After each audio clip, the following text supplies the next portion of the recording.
Isang tulog na lang, Pasko na! Pero handa na ba talaga ang puso mo o mas abala ka pa sa paghahanda ng listahan ng ihahanda? Reflection. Sa ika-8 araw ng simbang gabi, ang tuon natin ay ang kagalakang dulot ng pagdating ng Mesyas. Tulad ni Maria at Jose na naglakbay patungong Bethlehem, tayo rin ay nasa huling yugto na ng ating espiritual na paglalakbay. Ang tanong, sa gitna ng ingay ng mga paputok, tugtog ng Christmas carols at abala sa kusina, nakakahanap pa ba tayo ng katahimikan para kausapin ang siyang tunay na may kaarawan? Ang tunay na kagalakan ay hindi nanggagaling sa perpektong handaan, kundi sa presensya ni Kristo sa ating puso. Short prayer.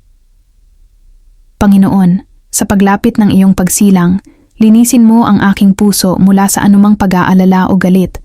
Punuin mo ako ng kagalakang hindi kayang ibigay ng mundo.